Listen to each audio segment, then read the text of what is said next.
Welcome back, dear friends. Today is 17th of October. Now it's about 1 o'clock, middle of the day by Moscow time.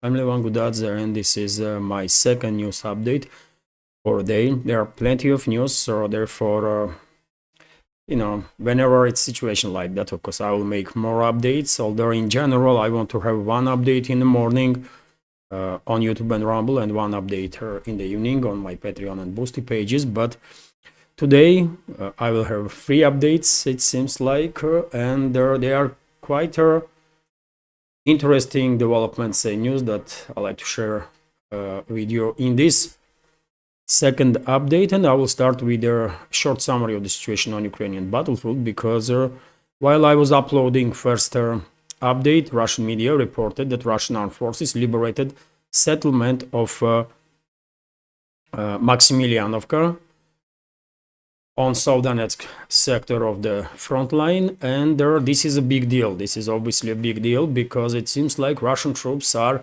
resuming sectoral scale offensive operation in direction of Kurakhovo, which is our main logistical hub of the Kiev regime in southern sectors of the front line.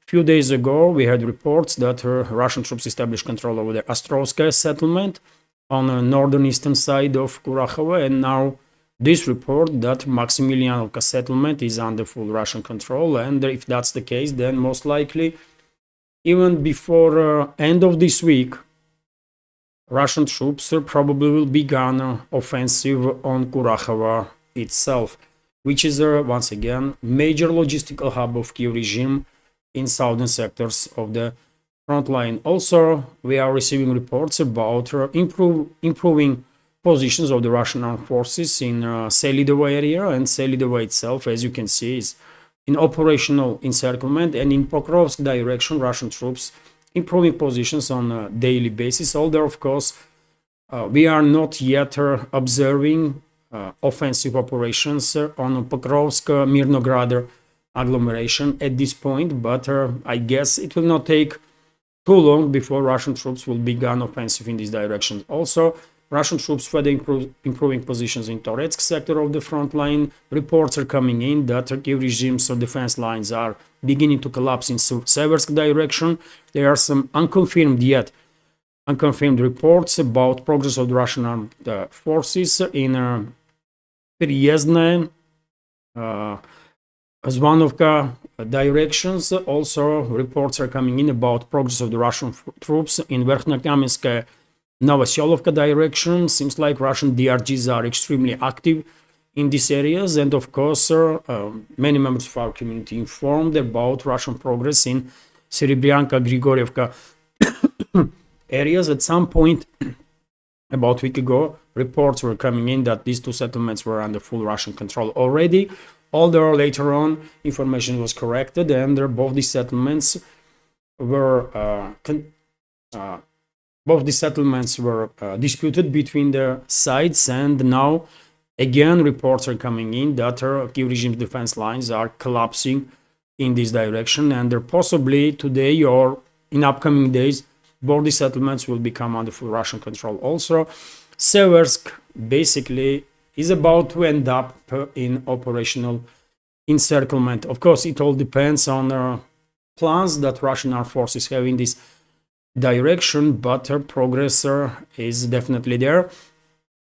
Also, Russian troops further intensifying local scale offensive operations in Kupiansk sector of the front line, and I reported yesterday that the regime is conducting forceful evacuation of the locals from Kupiansk and surrounding settlements, and also very big changes is happening in the Kursk salient area. Seems like northern grouping of forces of the Kiev regime in Kupiansk, in Kursk salient, collapsed completely, and just in previous 24 to 48 hours, Russian armed forces completely decimated Kiev regime's forces in this northern part. As you can see, dear friends, only Sudzha and surrounding several settlements are still under control of Kiev regime right now.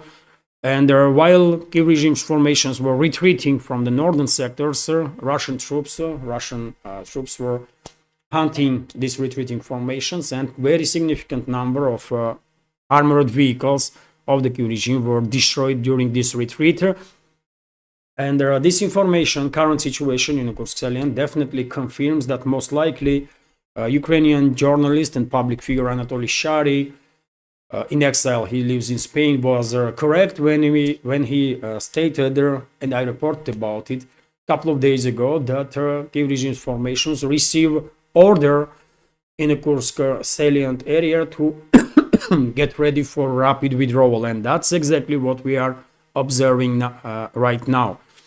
So at this point, I would not be mistaken if I will say that about 60 to 70% of the territory that initially Kyiv regime's invade and NATO's invading forces, NATO mercenaries invading forces were occupying in the Kursk salient direction have been liberated by Russian troops, and we need some more information, because even I was a bit surprised when I saw this progress of the Russian counter-terrorist operation in the Kursk salient direction. I was thinking that maybe Kyiv regime's forces will try at least to maintain their positions for the next couple of days, but seems like they are just running away when they can. And there are a significant number of Kyiv regime forces were encircled in the northern parts, and if they did not surrender, then their fate is, we'll understand what could happen to them. Although I'm quite sure Russian side would offer them to surrender. So a very big progress of the Russian armed forces in Kursk salient area, and I guess all this ordeal of the Kyiv regime, all this suicidal basically operation of the Kyiv regime and NATO with the invasion of the Kursk salient area is coming to its logical end, which is a complete liberation of the territories by Russian forces. And after Russian troops will reach the border, I'm quite sure we will see Russian advances in the Sumy region, which is temporarily controlled by Kyiv regime, and we will see creation of the buffer zone on the first stages, and then complete liberation of this region. So some very important developments are happening on a line of contact in the Kursk salient, in Kupiansk, Seversk direction, and of course South Donetsk sector of the front line, where Russian troops basically are on outskirts of Kurakhovo city itself, which is once again major logistical hub of Kyiv regime in southern sectors of the front. That being said, let's go through some additional news. And well, this is RIA Novosti's report exactly about Maximilianovka settlement on the eastern side of Kurakhovo that was liberated by Russian forces, and Defense Ministry confirmed this information. Also, TASS news agency is updating information about criminals of the Kyiv regime that tried to attack canonic Church of Canonic Orthodox Church of Ukraine in which region is that?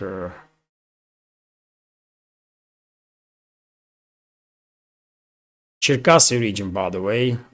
Sorry, I'm not really that familiar with the geography of Ukraine. Why should I? For God's sake. If not this conflict, I would never care to know about vast majority of the settlements that I know now. But anyways, let's translate this news. Unfortunately, as a result of this criminal activity of the Kyiv regime and their so-called Ukrainian Orthodox Church, which is not recognized by vast majority of the Orthodox churches in this world, they are, criminals, basically Satanists. That's what I will say. Unfortunately, these criminals managed to eventually overrun churchgoers in this church in Cherkasy, which is the biggest Orthodox church in Ukraine, by the way. And they captured this church. So the raiders captured the Archangel Mikhail Church in Cherkasy, the cathedral of the Cherkasy Deities of the canonic Cherkasy diocese of the canonic Ukrainian Orthodox Church and the largest church in Ukraine. This is reported in a Telegram channel of the Union of Orthodox Journalists. According to this report, the Ukraine Orthodox Church Cathedral in Cherkasy was seized by supporters of the Orthodox Church of Ukraine. As I said, this is a criminal organization, by the way. This is not really a church.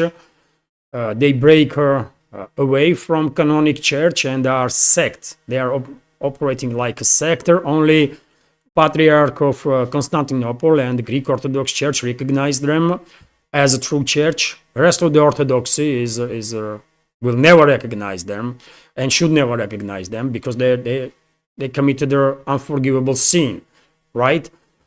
Against church and against Christianity.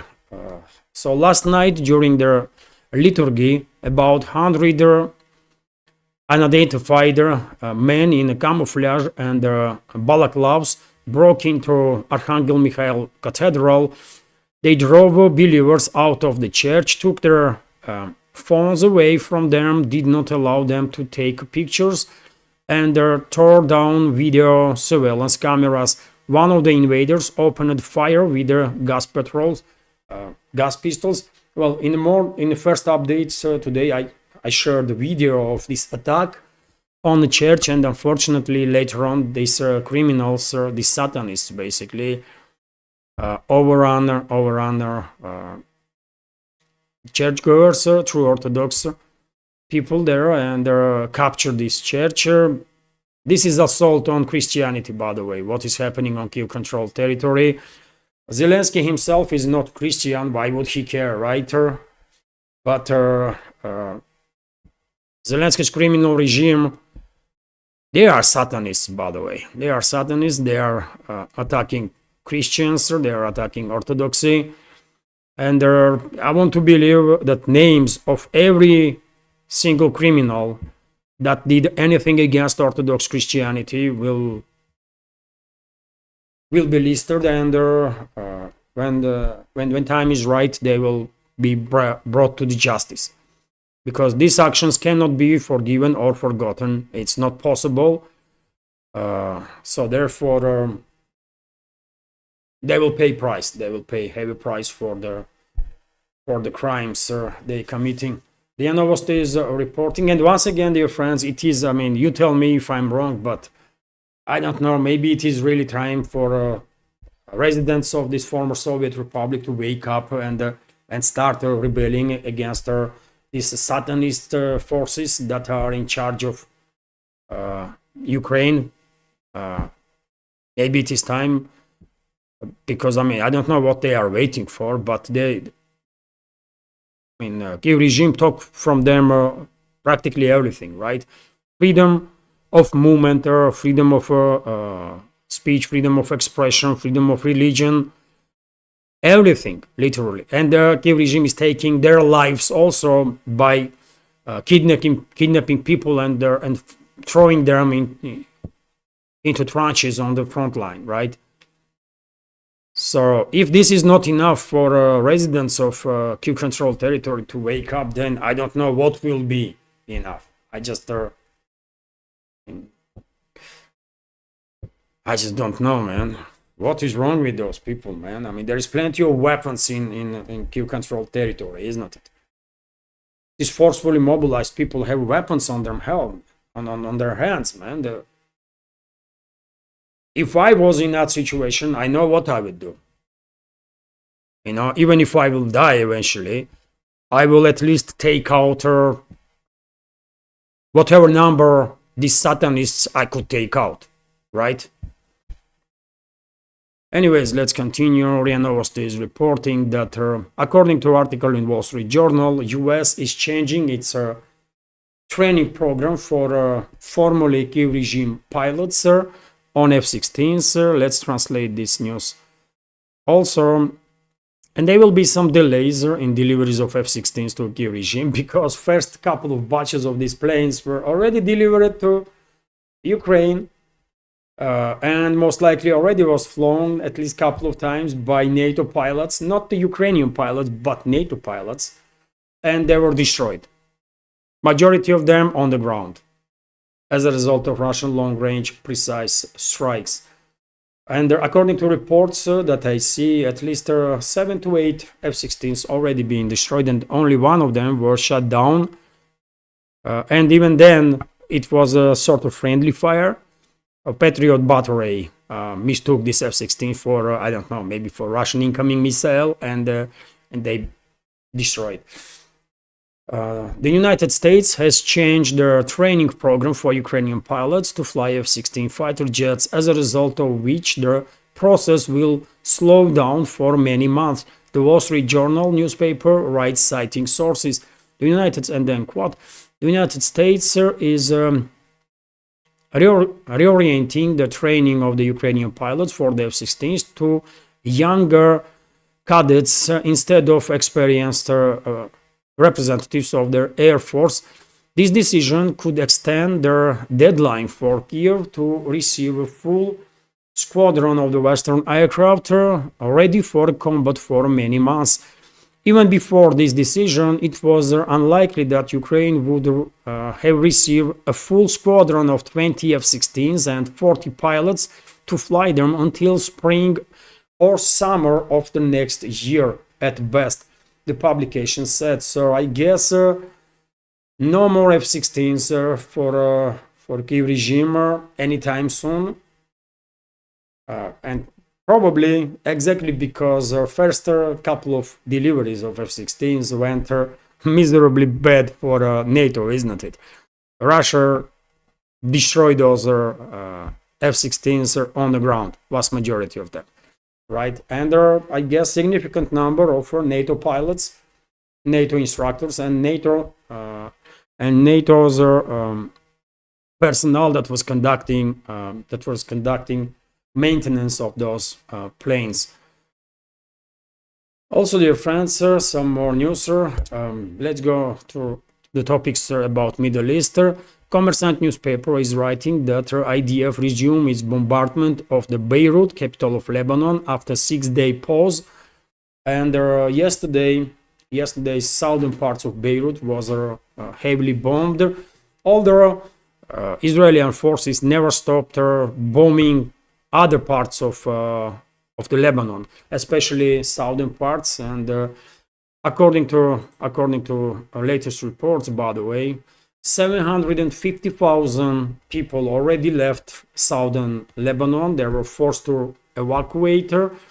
And also UNICEF, this UN institution, is reporting that 400,000 kids, 400,000 children in Lebanon have no safe conditions of living due to Israeli attacks. So situation in Lebanon, especially on the central and southern parts, more increasingly looks like a situation in a Gaza Strip.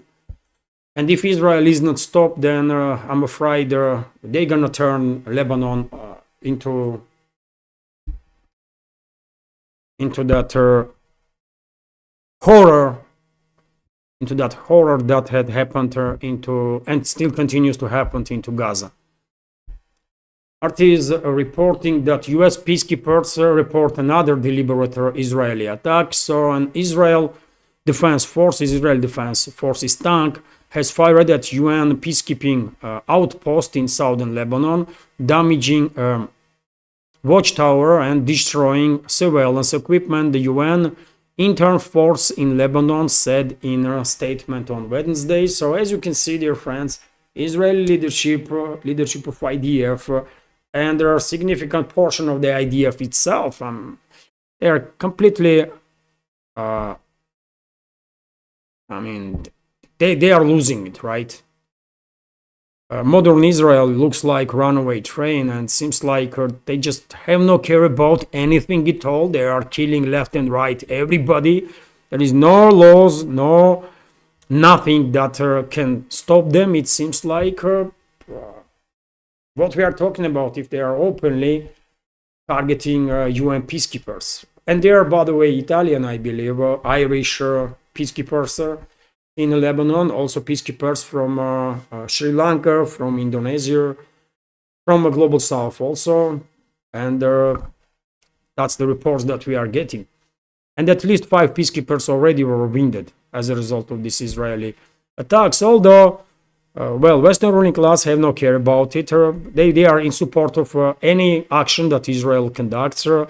Even if Israel will start using nuclear weapons, killing millions of people in the Middle East or worldwide, Western ruling class will still applaud actions of the Netanyahu and his government.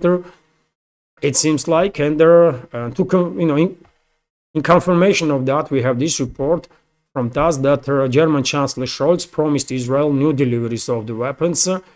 I don't know what kind of weapons Germany is providing to Israel, but recent statements of Baerbock, foreign minister of Germany, when she was a bit critical of actions of the Israel, and when she was demanding some written guarantees from Netanyahu's government that they will not use German weapons against civilians.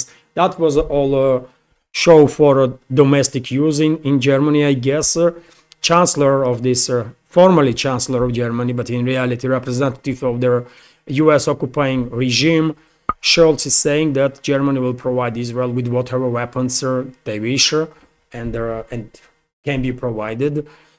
And no matter how many people Israel will kill, Western ruling class don't cares about it at all. Absolutely not.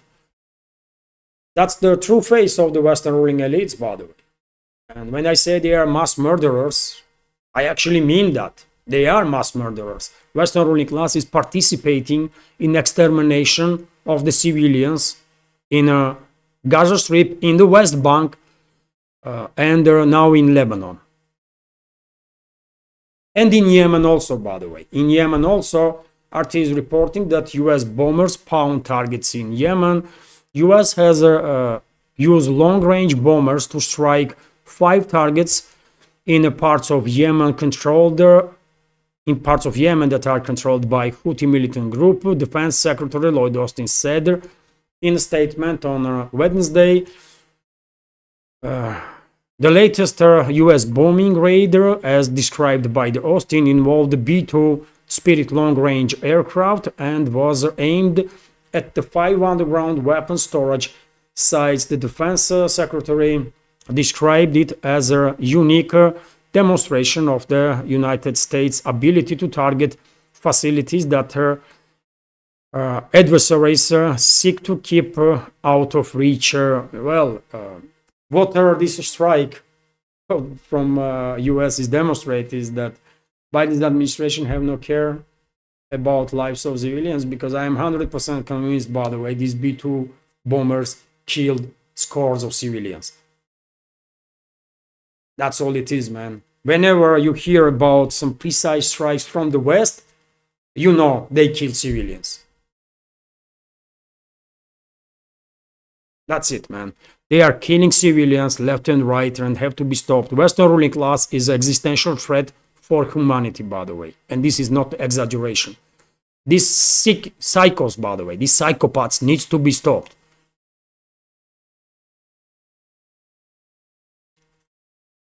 TASS news agency is reporting that Kamala Harris stated that she is not planning to continue policies of the Biden.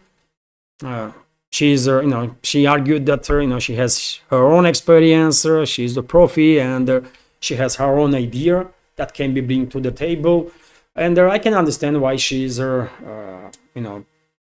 acting this way, why she's making such statements now. Although recently she said that she would not change anything from Biden's policies, but now, because polls are showing that people are not happy with her, even among traditional Democrat electorate, well, she is making such statements that she will have her own policies and will not continue Biden's politics. Probably she will try to make some stronger statements about situation on the borderline with Mexico. Although I'm not quite sure, because this open border policy is a policy, long-standing policy of the Democrats, right? Because what is happening is that they are bringing in a huge number of illegal, they are allowing basically huge numbers of illegal immigrants to enter US. Then these migrants are transferred to states, this so-called how they call it, man, in US, states that are not necessarily Democratic or Republican, basically, and they are increasing potential number of their residents in those states that will vote Democrat, right? So this is actually policy to shut down sometimes in the future, after several years, when these illegal migrants will be completely legalized in US. Well, Democrats will have a almost guaranteed victory every single time when there will be these shows on the name of presidential elections, right? Swing states will no longer exist. That's what is happening, by the way. So therefore, in public, Kamala may make statements that she will do something about her border security and stuff, but in reality, she will do nothing. By the way, she cannot do anything. She was a vice president of US for 4 years. I mean, did she achieve anything at all, really? I mean, anything. I mean, literally anything. No. That's it, man. But everyone understands that people in US are not happy with their Biden's policies. Ordinary people, by the way, like us, they feel in their real life that the last 4 years not a success, not a progress, and they're gonna vote based on that, right? Their own understanding of the economy. And if you ask me, and I can understand it, because if you ask me, did life get better? Did the economical situation, financial situation in the country get better in the last 4 years? Let's say here in Russia, I would say yes. Yes, undoubtedly, right? There is a record low unemployment rate in Russia. Economy is overheating, which is not really good, but at least the economy is not collapsing, right? Economy is overheating. And the economical bloc is doing whatever they can to cool down economy a little bit. Who would think about that, isn't it? In the beginning of this sanctions war that West is waging against Russia, alongside the proxy war that they provoke by sacrificing Ukraine. But yes, I can tell you that yes, economical financial situation in Russia is improved in the last 4 years, right? In US, vast majority of people probably will say otherwise, that economical financial situation deteriorated in the last 4 years in US, and therefore when Harris was saying that she's going to continue Biden's policies, people were frustrated with that. They want some changes to be made, right? And that's this statement from Kamala comes from, that she will not continue Biden's policy, although in reality it means nothing. It just means nothing. This is all political games.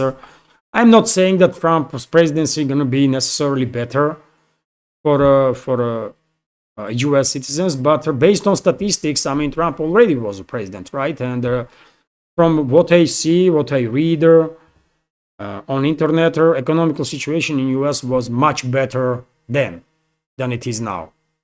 I mean, our friends from US can comment on that in a comment section, but that's the impression that I get from news that I'm receiving from US. Anyways, let's continue, dear friends. RIA Novosti is reporting that, Moldavia, there are elections, right? Elections should be held in Moldavia. And this Western-controlled local regime of Sandu, Maya Sandu, come up with a scheme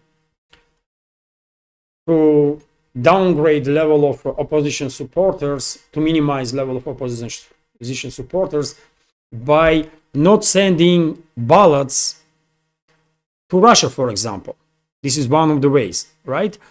Because according to reports, in Russia there are about 500,000 citizens of Moldova that permanently live in Russia, right? And they have right to vote during any elections.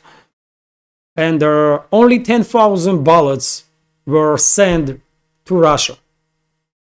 There is 500,000 Moldavians living in Russia, and the regime of Sandu sent only 10,000 ballots, right?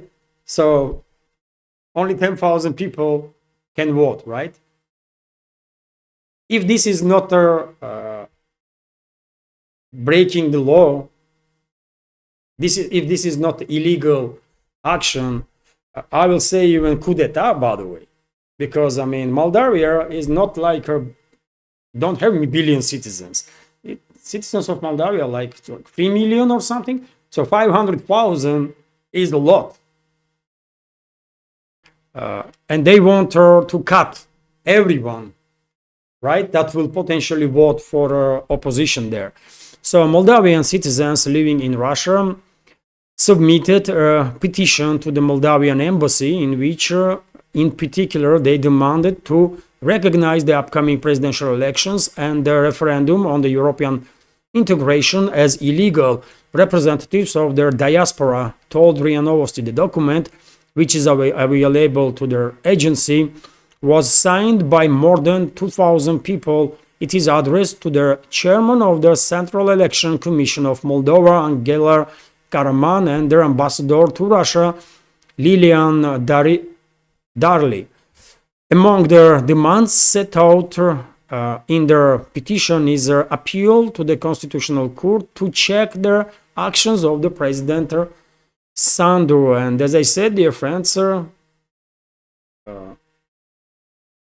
according to reports that I read, there is about 500,000 citizens of Moldavia in Russia, and only 10,000 ballots were sent through diplomatic means to Russia. So that vast majority of these people would not be able to vote and cast their ballot, right? And of course, they would vote most likely for opposition that wants to maintain closer ties with Russia, not with the EU, not with their NATO, but with Russia. So that's how so-called elections are conducted in the under Western-controlled regimes, by the way. And this example of Moldavia is prime example, and I'm not at all surprised. And dear friends, as I said many times before, I'm 100% convinced that Moldavia will cease to exist as an independent state in a relatively short time. Most likely, this republic that was created basically by Soviet regime, this republic will be divided. One part will join Romania, most likely, and some parts will maintain independence. Let's say Gagauzia, for example, may try to become an independent republic, or Gagauzia and some other parts of modern Moldova, including Transnistria, may make decision to join Russia. But Moldova, as it is right now, as we know it, most likely will cease to exist in just a couple of years' time. Mark my word, dear friends. And when you hear in the news about breakup of Moldova, you might remember that Levan Gudazi was talking about it for many times. Anyways, let's continue, and this is going to be last news for this second update of the day. RT is reporting that extent of Brexit impact on City of London revealed the City of London, the historical financial district within the British capital, has lost around 40,000 jobs since the country left the European Union in 2016. The local mayor has told Reuters. Michael Mainelli described Brexit as a disaster. British voters opted to leave EU by narrow margin of 52 to 48 back in 2016, and the divorce was finalized in January 2020. We all know this is historical facts. In an article on Wednesday, Reuters quoted Mainelli, mayor of City of London, as saying, "We had 525,000 workers in 2016. My estimate is that we lost just short of 40,000. The mayor of the City of London, which is a geographically small part of a Greater London, but a leading global financial hub, added that rivals like Dublin, Milan, Paris and Amsterdam have gained the most from the exodus of financial institutions from the UK. According to Michael Mainelli, the city voted 70-30 to remain in EU in 2016, and he or she, I don't understand, is this person is male or female, but Mayor of London is saying that they did not want it. They did not want it, but well, majority of British citizens voted for Brexit, and that's democracy for you, isn't it? And I will hesitate to connect losses of the City of London primarily to Brexit or only to the Brexit, because what about crazy policies of UK's leadership in general? Does it play any role in this? What about total destruction of their reputation and the trust to the Western financial and the banking systems? When Western ruling class is day in, day out talking about stealing Russian assets, when they froze Russian assets first of all, and they are stealing now Russian assets, what they think, what effect that would have on investment, on level of investments into UK's economy, UK's financial system, or Western financial system in general. So I think this is not necessarily objective approach to the topic. I mean, I can understand that Mayor of City of London probably is some sort of neolib or something, I don't know. But I would not blame Brexit exclusively, because decline of the City of London definitely has to be connected with the overall crazy policies of the collective West, right? And the British leadership in particular. Why only Brexit? And this process of outflow of financial institutions, outflow of investments from UK, from EU, will only intensify, in my personal opinion, because I mean, would you trust European financial systems, by the way, or I mean EU's financial systems, let's say, or British financial systems, if you are investor, let's say from I don't know, from India, when you know that at any point your investments may be frozen or even stolen?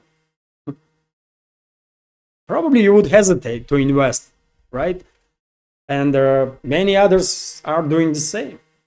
And therefore, it is quite understandable that City of London is losing financial institutions, losing investments, and therefore losing jobs.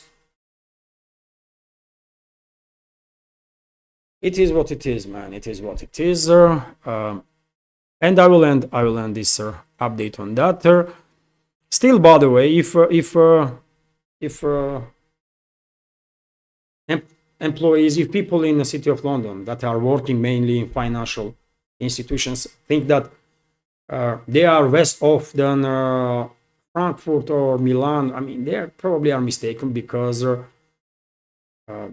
Frankfurt, as a major financial hub in EU, is also experiencing some big downfall, right? Big time. So, and not just as a financial hub, by the way. Frankfurt city itself is a mess at this point. I saw a number of videos, by the way, on internet, and I was unpleasantly surprised how bad situation is in Frankfurt, man. At least in some central parts, even, by the way. I'm not talking about some outskirts that may be forgotten by local authorities. In a central Frankfurt, by the way, some mess is happening that you would not believe your eyes, man. Anyways, this is it for now. Relatively short update, at least not as long as previous one, first one. And dear friends, if you have not watched your first video, please check that out. It was also packed with the news. And if you like this one, please click that like button, leave some commentary just about anything or any topic. Let's try and to influence algorithm, and maybe we will manage to do so successfully. And comments and likes definitely have their influence. And dear friends, if you like my work and if you're considering to support you can do it through PayPal or Boosty platforms, or by subscribing to my page on Patreon and Boosty, where I have a lot of additional content, second updates, news updates, and also many other stuff. Links are on this video description box and in the pinned comment. And also crypto, by the way, I'm forgetting to mention crypto. That yes, I have a crypto wallet also. Okay, this is it. This is it for now. If no some extreme developments, most likely my next update will be on Patreon today and the Boosty later on today in the evening. I will go. It's a nice day today, and finally I'm no longer experiencing some difficulties with the pressure. So therefore, I guess I'll be able to go out and make some walk and talk video and share some additional information in that final update on Patreon. So yes, if you are a member of our Patreon and Boosty community, see you then. If not, then please consider to join our communities. Have a great day and take care.